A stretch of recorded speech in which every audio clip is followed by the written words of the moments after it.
Salut, bienvenue pour une nouvelle vidéo et c'est un type de vidéo que j'ai jamais fait sur la chaîne et que j'avais très envie de faire. Donc ça s'appelle Book Haul Check-in, j'ai repris le nom qu'avait donné Salomé de la chaîne Kiss de Librarian. Je vous mets sa chaîne en barre d'infos, elle est en pause pour le premier semestre de 2020, c'est-à-dire qu'elle ne fait pas de vidéo pour ce semestre, mais elle va revenir normalement de fin 2020 et si vous la connaissez pas, vous pouvez toujours regarder ses plus anciennes vidéos. J'avais très envie de reprendre ce type de vidéos qu'elle a proposé et ça fait un moment qu'elle les a proposées sur sa chaîne, mais je trouvais pas la manière de le faire moi pour que ça soit intéressant et cohérent. Donc j'ai un peu déformé le truc, mais j'ai repris le même titre parce que je savais pas comment appeler la vidéo. En fait, elle, ce qu'elle faisait, c'est que je crois qu'en janvier 2019, quelque chose comme ça, elle a re-regardé son book haul de janvier 2017 et elle a dit ça je l'ai lu, ça je l'ai lu, ça je l'ai pas lu. Et son but c'était de tous les livres pas lus, les lire en fait au mois de janvier 2019. Et donc dans la vidéo, elle incrustait la vidéo de 2017, vous voyez. Ça, moi, je peux pas le faire. Mon logiciel de montage ne me permet pas d'incruster une vidéo sur une vidéo, donc vous ne verrez pas le book haul. Et le deuxième problème que j'avais, c'est que moi, je ne fais pas des book hauls mensuels. Donc du coup, c'était un peu compliqué pour savoir. En fait, je vais avoir des book hauls sur 2 mois et demi, 3 mois et demi. Et donc du coup, c'est un peu galère. Donc je me mets pas le challenge de lire tous les livres que j'ai pas lus là, même pas d'ici la fin de l'année par exemple. Je vais en lire certains, c'est sûr, mais peut-être pas tous, c'est juste pour me les rappeler à moi-même, en fait, savoir qu'ils sont là, savoir qu'ils existent, savoir pourquoi je les ai achetés, de quoi ils parlent, et me rappeler qu'il faudrait les lire. Et je trouve ça quand même intéressant pour vous, ça revient un peu à un book haul, surtout que ce sont des livres que vous avez vus qu'une fois sur la chaîne. Je vous les ai montrés uniquement en book haul à l'époque où je les ai achetés, donc il y a 1 an. Et vous les avez jamais revus depuis parce que je suis pas du genre à vous présenter des livres, genre par exemple dans une palle, pour ne pas les lire et le remettre dans ma palle et donc du coup il est toujours là. Non, c'est pas le cas. Si je mets un livre dans une palle, je le lis, en tout cas jusqu'à présent ça a été le cas. Donc je ne vous ai jamais remontré ces livres depuis qu'ils sont là. Et pour cette première vidéo du genre, j'ai rassemblé tous les livres qui me restent et que j'ai achetés de janvier à avril 2019. Donc ça fait 1 an qu'ils sont là à peu près. En fait, de janvier à mars 2019, j'ai acquis 65 livres. Oui, je sais, c'est énorme. Je m'en étais rendu compte à l'époque puisque au mois d'avril j'ai acheté aucun livre. C'est pour ça que du coup j'ai fait de janvier à avril puisque avril j'ai aucun achat, j'ai aucun livre qui s'est ajouté à ma palle en avril 2019. Mais je suis quand même contente parce que sur les 65 livres qui se sont ajoutés à ma palle, aujourd'hui il m'en reste 11. Voilà, donc je trouve que c'est pas si mal, ça prouve que quand même ça tourne dans ma palle. Et voilà, c'est ce livre là que je vais vous montrer aujourd'hui. Comme c'est un peu un book haul, pareil pour la plupart des livres, je connais pas les résumés, je sais vaguement de quoi ça parle, mais je sais pas de quoi ça parle précisément. Du coup, vu que l'objectif de cette vidéo c'est de me motiver à lire les livres, n'hésitez pas à le faire en commentaire, à me dire celui-là il est bien, il faut le lire, celui-là il est cool, vas-y lis-le, parce que clairement si ça fait plus d'1 an qu'ils sont là, c'est que j'ai besoin qu'on me motive. Après tout ce blabla, il est temps de passer au livre, et celui-ci c'est Petite Sœur, mon amour de Joyce Carol Oates. C'est le seul livre qui me reste que j'ai acquis en janvier de 2019. Je l'avais acheté dans un Easy Cash carrément sur un coup de tête. Et pour être très honnête, la seule et vraie et unique raison qui fait qu'il est toujours là, c'est ça. Il fait plus de 600 pages, un truc comme ça. Oh, plus de 700 pages. Bien. Donc voilà, il fait 730 pages, un truc comme ça. Et j'adore les gros livres. Mais j'ai toujours du mal à me lancer dans un pavé contemporain comme ça. Si je l'ai acheté, c'est parce que déjà on a une notion de sœur. Pour ceux qui ne le sauraient pas, moi j'ai 2 sœurs, une grande et une petite. Donc voilà, les sœurs et les petites sœurs, je maîtrise. Et aussi parce que, a priori, vu la couverture, on va parler de patinage artistique. Et j'adore ça. Tout ce qui est film, téléfilm, séries télé qui parlent de danse classique, de danse moderne, de hip-hop, de patinage artistique, de GRF, tout ce que vous voulez, j'adore ça. J'en ai jamais fait de ma vie, mais regardez, j'adore ça. Du coup, je me suis dit, en livre, ça pourrait être cool. Sauf que je ne l'ai toujours pas lu. Hein, voilà, il faut que je m'y décide, mais je l'ai toujours pas lu. Voilà, j'ai hésité à le mettre dans ma palle de mars-avril, et puis finalement, je l'ai pas mis. Mais je me suis dit que peut-être que si fin avril, il me reste du temps et que j'ai lu tous les one-shots que j'avais mis dans ma palle, je lirai celui-ci. Peut-être. On verra. J'ai vraiment envie de le lire, hein, c'est ça le pire, mais je n'arrive pas à le commencer et à sauter le pas. Du coup on passe au mois de février et là donc je vous montre les deux suivants en même temps parce qu'ils sont toujours là pour la même raison. Donc on a Up in the Air le tome 1, In Flight, je crois que c'est ça, de R.K. Lillet et Dans un silence le tome 1 aussi de Abby Lines chez Hugo tous les deux. Non c'est pas fait exprès, mais c'est... Enfin non pas chez Hugo, lui c'est chez Hugo à la base mais moi j'ai l'édition France Loisirs, on s'en fout. Et en fait, ils sont toujours là parce que ce sont des tomes 1 de saga de romance que j'ai envie de commencer. Hein. Si je les ai achetés, c'est parce que j'ai envie de les lire. Mais actuellement, j'ai 4 sagas de romance en cours et je ne veux pas en commencer une tant que j'en ai pas terminé une des 4. Donc voilà, cette année, quoi qu'il arrive, je vais terminer Irrésistible de Simone L.K.S. Donc une fois que ce sera fait, je pourrai en lire un des deux. Et si je termine une des deux autres sagas de romance, je pourrai aussi en lire un des deux. Voilà, c'est aussi pour ça qu'il reste très longtemps dans ma palle ceux-là. Une fois que j'aurai démarré la saga, si ça me plaît, j'avancerai rapidement. Mais je ne veux pas commencer trop de sagas de romance en même temps. Donc ils sont toujours là. Et ici, je suppose qu'on va être dans une romance un peu boulot avec des hôtesses de l'air, un truc comme ça. Je sais pas si c'est entre une hôtesse de l'air et un steward ou un pilote, ou entre une hôtesse de l'air et un des clients, des passagers, c'est ça le mot, de l'avion. Je sais pas, mais à mon avis, on est dans les airs quoi. Et ici, je sais pas, c'est une saga qui a beaucoup tourné, c'est une romance qui a beaucoup tourné, et du coup, quand je suis tombée dessus par hasard en poche d'occasion, il a dû me coûter genre 2 €, même pas. Je me suis dit, bon, allez, on y va. En plus, il est très court celui-ci. Il fait, ouais, c'est ça, même pas 300 pages. Donc voilà, je vais les lire, c'est prévu bientôt. Dès que je pourrai, je commencerai une de ces deux sagas-là. Mais pour l'instant, j'ai pas trouvé le temps de les commencer et j'ai pas trouvé le temps surtout de finir les sagas d'avant. C'est un peu compliqué, hein. Ouais, ma vie est compliquée. Ensuite, on a Le Goût du bonheur, donc le tome 1, Gabriel de Marie Laberge. Je n'ai pas dérogé à la règle, je l'avais acheté parce que tout le monde en a parlé, parce que tout le monde a dit que c'était génial. De base, c'est pas le genre de livre que j'aime, c'est pas le genre de livre vers lequel je me serais tournée parce que d'après ce que j'ai compris de ce que les gens en disent, on est sur une saga familiale avec potentiellement des secrets et on est surtout sur un contemporain énorme. Enfin, je ne sais même pas qu'il fait, je ne sais même plus, mais il est énormissime. Il fait quelque chose comme 868 pages, c'est énorme. Je l'ai commencé, hein, je me suis arrêtée là. D'ailleurs, j'ai mis en marque-page le truc de bibliothèque que j'avais trouvé dedans. Je me suis arrêtée à la page 40. Donc j'ai quand même été pas assez loin, mais de mémoire, je me suis ennuyée pendant ces 40 pages. Et j'avais vraiment envie de lui donner une chance aussi pour ceux que ça perturberait. Là, il y a ça parce qu'à la fin, on a un lexique. Donc du coup, voilà, j'ai mis ça pour me repérer. Bref, je me suis un peu ennuyée pendant ces 40 pages, mais c'est pas 40 pages au bout desquelles je me suis dit non, ça laisse tomber, vas-y, ça va pas le faire, ça me saoule, j'arrête. C'est 40 pages au bout desquelles je me suis dit pas maintenant. J'ai pas la patience maintenant de lire ce livre, mais je le lirai plus tard et je ne l'ai jamais repris. C'est bizarre parce qu'en sortant, donc celui-ci n'était pas rangé dans la page, il était rangé dans les livres que j'ai commencé et que j'ai mis en pause, parfois depuis une éternité. Et en le prenant, en le voyant physiquement et en me rappelant pourquoi je l'avais mis en pause au bout de ce nombre de pages précis-là, ça m'a rappelé un autre livre, alors pas tout à fait dans le même genre, mais un autre livre pareil, énorme comme ça, que j'avais commencé. Au début, je comprenais rien, c'était lent, c'était mou, c'était chiant. Vraiment, pendant les 40-50 premières pages, je me suis fait chier et j'y arrivais pas du tout. Je l'avais posé ce livre-là pendant plus d'1 an et je l'ai repris et je l'ai adoré. Ce livre dont je parle, c'est Millennium, le tome 1, Les hommes qui n'aimaient pas les femmes. Et au final, j'ai adoré toute la trilogie. C'est le même cas ici, on est sur un premier tome de trilogie. J'ai lu 40 pages, ça le fait pas. Mais je me suis dit, j'y reviendrai plus tard. Donc voilà, je pense que je vais le reprendre un jour. J'ai pas encore décidé si je le recommençais depuis le début ou pas. De ce que je me rappelle, on est sur 2 sœurs, Gabrielle et Adélaïde, avec un père bizarre, et ça parle d'Europe, ça parle d'Amérique. Enfin, mes souvenirs sont assez flous, mais pour l'instant, je suis dans le statut. Mes souvenirs sont trop flous pour que je reprenne le livre comme ça, là où je m'étais arrêtée, et à la fois trop précis pour que je le recommence depuis le début. Vous voyez? Donc, voilà, pas sûr. Mais je pense que je le reprendrai un jour, je sais pas quand, mais voilà. Et l'épaisseur ne me motive pas vraiment non plus, quoi. Enfin, bref.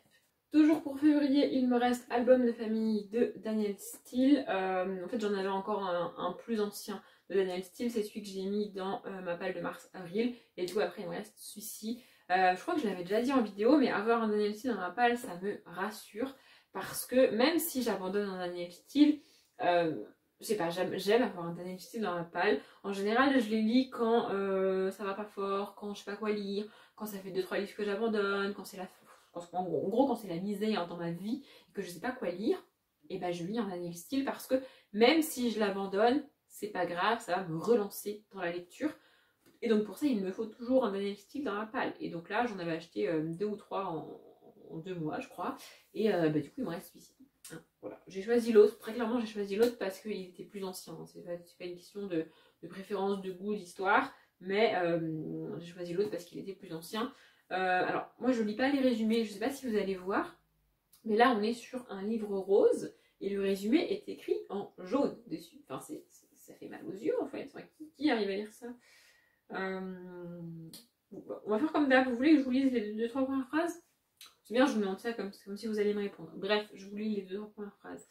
2 générations couronnées par la fortune, puis frappées par le drame en 1943 dans la jungle de Guadalcanal. Un lieutenant américain rencontre une éblouissante actrice en tournée dans les camps militaires du Pacifique. Ah, ça veut dire on est en pleine Seconde Guerre mondiale. C'est pas ouf pour moi parce que j'ai un peu de mal avec la Seconde Guerre mondiale. Mais vu qu'on est pendant la Seconde Guerre mondiale, mais ni en France, ni en Allemagne, ni en Angleterre, ni en... Voilà, ça devrait aller, peut-être. J'aime bien parce que de temps en temps, elle écrit ce genre d'histoire qu'on n'a pas l'habitude de voir. Genre là, elle va parler de la Seconde Guerre mondiale, mais comme je l'ai dit, pas dans les pays dans lesquels on est habitué à retrouver les personnages pendant la Seconde Guerre mondiale. Donc, pourquoi pas, hein. Voilà, ça a l'air cool. De toute façon, c'est du Daniel Steele, donc quoi qu'il arrive, je vais les lire, hein. Je sais pas quand, mais je vais lire un jour. Les 2 derniers qui me restent de février, c'est les tomes 12 et 13 des désastreuses aventures des orphelins Baudelaire. Voilà, donc, eux ils sont là parce que j'avais acheté les tomes 3 à 13, je crois, sauf le 7 en même temps. Sur le même mois, j'avais tout trouvé dans la même édition, donc je les avais tous pris, du tome 3 au tome 13. Et donc depuis, j'ai lu les tomes. Je crois qu'à l'époque, j'avais déjà lu le 3. Et donc depuis, j'ai lu en un an, j'ai lu 4, 5, 6, 7, 8, 9, 10. C'est pas si mal quand même. Et j'ai mis le tome 11 dans la palle de mars-avril. Donc potentiellement, on m'a envoyé cette vidéo, il est déjà lu. Mais du coup, voilà, il me reste le tome 12 et 13. Cette saga est dans mes sagas à terminer en 2020. Donc je vais les lire. C'est juste que, bah voilà, du coup, ça fait plus d'1 an qu'ils sont là. Mais je vais les lire un jour. Hein, voilà. Et est-ce que j'ai vraiment besoin de vous résumer cette saga encore une fois? Oui, bon, allez, on suit 3 enfants qui deviennent orphelins au début du tome 1. Et on va suivre leurs aventures avec un narrateur qui est présent. Le narrateur est un personnage en lui-même, c'est la particularité de la saga et voilà, moi j'aime plus ou moins les tomes en fonction de si le narrateur me tape sur le système ou pas, mais voilà, j'espère qu'on aura une belle fin, même si depuis le début le narrateur passe son temps à nous dire ne lisez pas cette histoire, ça finit mal, il se passe des trucs nuls, c'est pas une belle histoire, c'est pas un conte de fées, ne lisez pas cette histoire. J'espère quand même qu'on aura une belle fin. Et on passe au livre qui me reste que j'ai acheté en mars 2019. Donc le premier c'est Des fauves et des hommes de Patrick Graham. Lui je l'ai pris dans une boîte à lire, je l'ai pris pour l'auteur et je ne sais absolument pas de quoi ça parle. Voilà, je sais même pas si on est dans du thriller, dans du policier, dans un contemporain un peu flippant. Je crois que de mémoire j'avais lu les premières phrases et le thème pouvait m'intéresser donc je l'ai pris. Le thème, je pense que le thème c'est la ségrégation puisque c'est écrit Alabama 1931, autrement dit un état du sud des États-Unis à une période où l'égalité noir-blanc n'est pas oufissime, même si en théorie c'est le cas. Voilà, et en plus on est en période de grande dépression puisque on est après le crash boursier, qui est une période que j'ai pas mal étudiée. Voilà, peut-être ça peut le faire, mais en fait c'est ridicule, vous allez me dire, mais ce qui me retient de lire ce livre, c'est pas l'épaisseur cette fois-ci, c'est la hauteur des pages. Oui, je sais, je crois que je l'avais déjà dit, mais les livres hyper grands comme ça, moi ça me donne l'impression que les pages sont interminables, que je vais jamais arriver au bout de la page et jamais arriver au bout du livre, et ça me déprime d'avance en fait.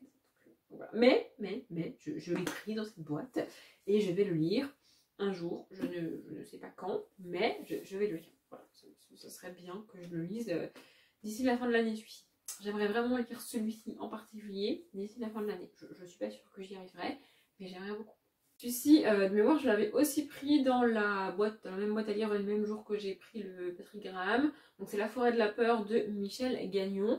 Et celui-ci, c'est typiquement le genre de livre que j'aurais complètement complètement zappé si j'avais pas fait cette vidéo. Parce qu'en fait, il n'est pas rangé dans ma palle, il n'est pas rangé avec les autres. Parce que je ne peux pas le lire actuellement. C'est un tome 2 en fait. Donc il faudrait que je trouve le tome 1. Sauf que ben, voilà, comme je n'y pense pas quand que ce soit quand je vais en librairie d'occasion physiquement ou même en librairie de livres neufs, pourquoi pas, je pourrais le trouver en poche, ou quand je suis en train de me balader sur internet et sur des boutiques réputées par exemple, je n'y pense pas, donc je ne suis pas prête de l'acheter et donc je ne suis pas prête de lire ce tome 2 tant que j'aurais pas acheté le tome 1.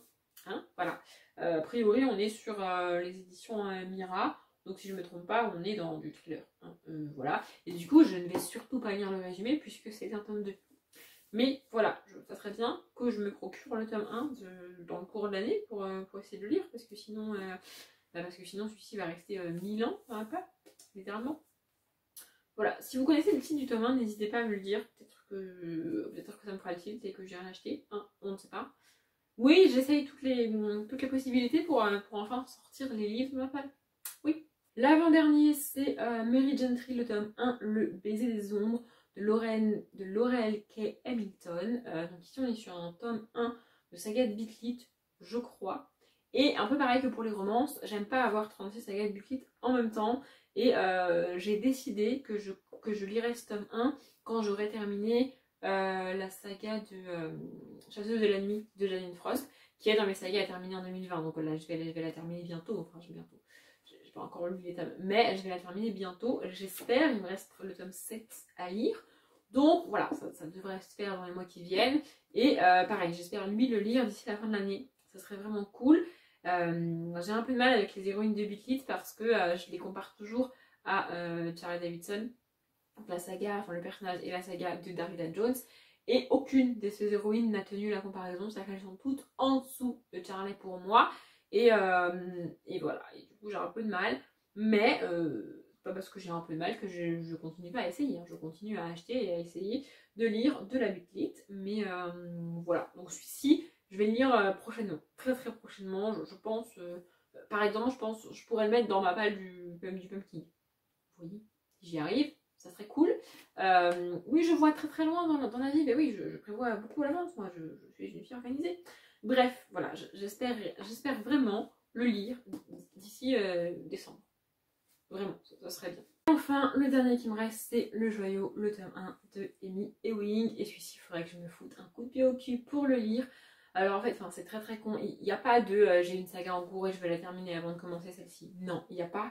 Il y a les couvertures me font penser à la saga La Sélection de Caracas. Et c'est la saga que j'ai absolument adorée. En tout cas pour la première trilogie, j'ai vraiment vraiment adoré. Et du coup, je m'attends au même genre d'histoire, tout en ayant peur que ce soit pas à la hauteur, sans être sûre que ça va être le même genre d'histoire. Voilà, vous voyez la meuf complètement tarée, hein, voilà. Je sais pas de quoi ça va parler vraiment, et en même temps j'ai pas envie de savoir parce que je pense que c'est le genre de livre qui se lit très vite. C'est écrit très gros, c'est de la collection R, donc c'est écrit très gros, et voilà, il faudrait que je me foute un coup de pied au cul pour le lire, vraiment celui-ci, hein, vraiment, ça a l'air d'être une dystopie, à mon avis ça va être cool. Je pense que le seul vrai truc qui ferait que ça passerait pas avec moi, ce serait le personnage et le traitement au niveau du féminisme du personnage. Ce qui n'était pas le cas dans La Sélection, justement j'ai adoré La Sélection, mais voilà, ce serait une des raisons qui ferait que ça ne le ferait pas avec moi, ce livre et cette saga. Mais pareil, c'est une saga que beaucoup de monde a adoré, que tout le monde a aimé, que je m'étais dit depuis très très longtemps qu'il faudrait que j'achète et que je lise, et j'étais tombée dessus d'occasion. En fait, je crois que c'est une réédition où de base le livre était, c'est ça, le base, ce grand format là était à 9,90, et du coup moi d'occasion je l'ai eu à genre 3 ou 4 euros, tu vois, donc je l'ai pris, et depuis mars 2018-2019 il dort dans la palle. Mais pareil, je vais essayer de le lire dans les mois qui viennent, vraiment. Ça c'est typiquement le genre de livre que je vois très régulièrement dans ma palle, mais que je ne prends jamais, que je ne sors jamais, que je ne lis jamais. Et là, de m'être obligée à le sortir, à le prendre dans mes mains, à me rappeler de pourquoi je l'ai acheté et de pourquoi ça pourrait être cool et qu'il faudrait que je le lise, et bah ça va peut-être me permettre de le lire. Enfin, c'est bien parce que c'est le but de cette vidéo en même temps, vous allez me dire. Bref, je vais essayer de le lire celui-ci aussi d'ici la fin de l'année. J'ai pas dit ça pour tous, hein, vous avez remarqué, mais celui-ci j'aimerais vraiment essayer. bref. Voilà, la vidéo est terminée. J'ai aucune idée de quand je referai ce type de vidéo parce que ça dépend du nombre de livres qui me restent dans ma palle. Je me vois pas faire une vidéo pour 3 livres, ça n'aurait pas d'intérêt selon moi. Donc voilà, je ne sais pas quand ça ressortira. Si vous avez aimé, dites-le moi. Si vous n'avez pas aimé, dites-le moi. S'il y a des trucs que vous voulez que je modifie dans ce type de vidéo précisément, n'hésitez pas. Parce que je suis pas certaine du format. Je suis pas hyper convaincue que ce soit hyper intéressant pour les gens. Mais j'avais très envie de faire cette vidéo. Donc je l'ai fait. Bref, je m'arrête là. J'espère que ça vous a quand même plu. En attendant, je vous souhaite une bonne journée, un bon après-midi, un bon appétit ou une bonne nuit. Et je vous dis à bientôt.